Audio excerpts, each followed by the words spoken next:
So we'll see what happens there. Moving on back. Here we go. Just kind of scooting back, grabbing that Nelson-Log Watchtower. Both armies just kind of moving about the map. And here we go. I can see the big red blob coming up on this army. Is he going to be prepared for it? All the Zerglings are going to try and get this around and kind of prevent them, but those Blink Stalkers are going to quickly stop.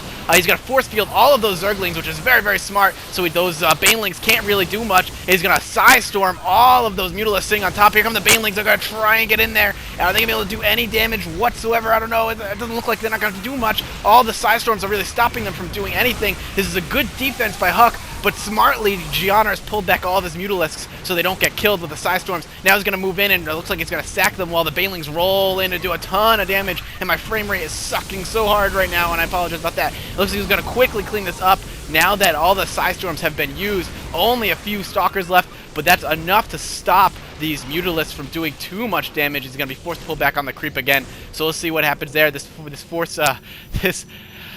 hallucinated Phoenix just doing a little bit of scare tactics, I think, was just all that was there for. But now it is I would say 1.5 base Protoss to about 2.5 base Zerg. Now that his main looks like his mined out, and his natural's almost mined out. He's going to do quick stalking to see what's quick scouting rather to see what's happening. The creep spread on this alleyway is great. He's going to lose his he may lose it. Is he going to lose it? No, he is not going to lose this hallucinated Phoenix, or maybe...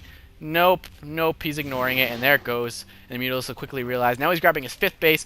He needs, let's take a look at the unit count here. It's 73 drones to 58 probes, so Liquid Huck definitely far behind. It's really going to be a thorn in his side, more or less, if he does not get that fixed up whatsoever. So we'll see. We have a big drone transfer going on now. Really just getting gas out of these. He has 3 on each still, so sometimes you'll see pros grab that and just put move all their drones and put 1 on each, especially if it's low like this is. But we are popping up to Hive Tech now, which is good to see. Massing up another Zergling Baneling on the map, and we're going to pop in here with more harassment, force those Stalkers to come over here and pop out, but he's going to swing in here, and he looks like he may get a few free kills, especially if he focuses on those cannons. Let's see what he gets done. Few of the probes, yes, 2 or 3 of the probes were killed, and they got to swing out of there while the Stalkers are just barely getting in there. I think he lost 2, maybe 3 Mutalisks during that attack. Nothing huge, but again, he has Jianer has Liquid Huck on the back foot here. He is constantly having to fend off attacks, harassment. Really is just too scared to leave his base, which is what Mutalisks are great for, especially if they're succeeding as well as they are. Really keeping that enemy in their base and not really allowing them to expand. And when they expand, punishing for that by taking out, as we saw, a huge amount of probes in the natural expansion and allowing him to grab up to his 5th base. 1 million Banelings here. Actually, only 1 million, only 999,000. He left a few of them as Zerglings, but that's going to be really interesting to see if he gets those rolled up there, and there's a Mutalisk doing the wave across that corner. Just really excited to be flying around and just killing things as their Queen of Blades demands. I assume it's the Queen of Blades. I assume this is pre the end of anything happening.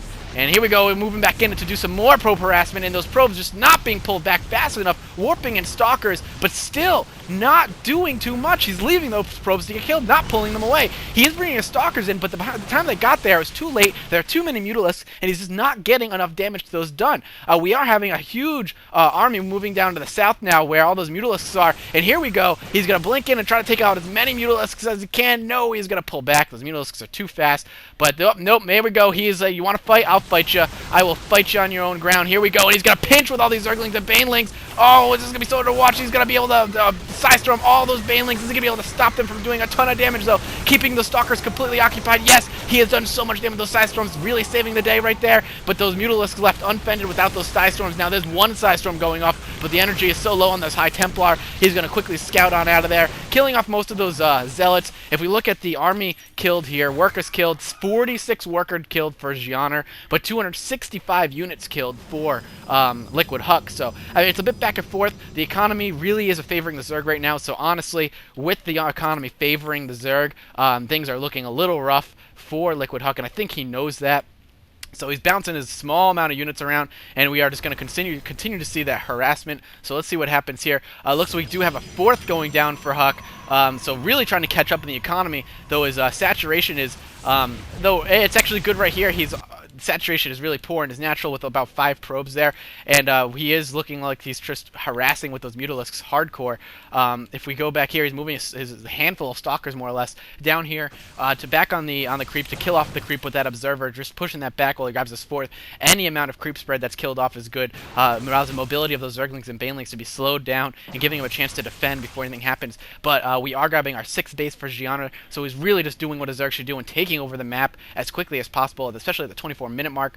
Really just taking over that the entire map and just hitting it with creeps, so he's able to move about back and forth often and as free as he wants. He is going to swing up here now, so it looks like he's going to start doing some harassment. He is going to know that base is there, so let's see what happens. Moving on in to this natural, bunch of cannons and High Templar, so he sees that, quickly backs out, and then goes for that pylon, just trying to kill off those cannons, and there we go, killing off those cannons so he can't do too much, and attacking those High Templar first because they are the most dangerous. Sadly, he did not get any side storms off. I don't even think he had the energy for it, but he's going to gun for those probes, really shutting down this 4th base. And here we go. Looks like he's going to do a pinch attack with all of these huge amount of Zerglings, and the side storm a little bit on the late side as they've already reached the High Templar, but enough to do damage, so we'll see what happens there. And here come the Banelings really swinging in, and they were all killed off, not getting any damage done, so he's got to feel a little bit on the worst side, not really getting anything done there. And the Mutalisks just swinging around, still doing their thing, keeping tabs on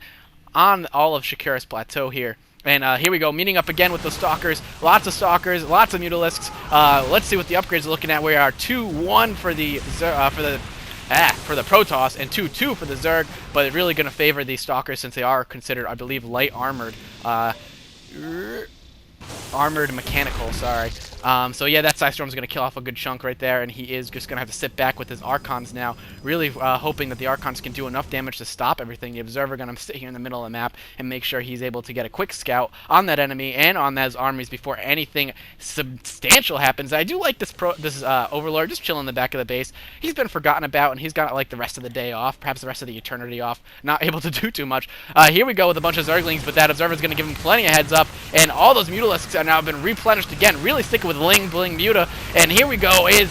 Are the Archons going to be enough with those Stalkers? It looks like he is going to engage here anyway. And yes, those are before the Archons got the big buff, so they are going to be quickly wiped out. Here we go. He's wiping out the Stalker army. And yes, it looks like he is going to continue pushing in with Zerglings, continue to harass, keeping the pressure on, not allowing him to spend any money on probes and allowing him to force it. If we look at the food differential, it's huge in the favor of the Zerg, though a lot of it is drones. Sadly, that is not going to be enough. And here we go. This may be it for Huck. The GG may be coming at 40 more Zerglings on the way with level 3 flyer armor. And yes, that was enough for it. That was awesome play by Jianer. Jianer really keeping the harassment on, really keeping Huck contained. And I'm super excited to have watched that game again. I did catch a few things in there that I didn't see before. So awesome game by both. Huck, you are a badass player, and I appreciate watching your games. And Jianer, whoever you are, and if he is somebody I should know, then let me know. But Jianer, awesome game. Guys, thank you for letting me watch this. I appreciate your contribution to esports. I know you guys will never hear this, but I wanted to say thank you anyway. And I'll see all of my followers next time. Thank you so much for listening to my cast, and I cannot wait to continue doing this because it is a blast. Thank you, guys. This is Mathis signing on out.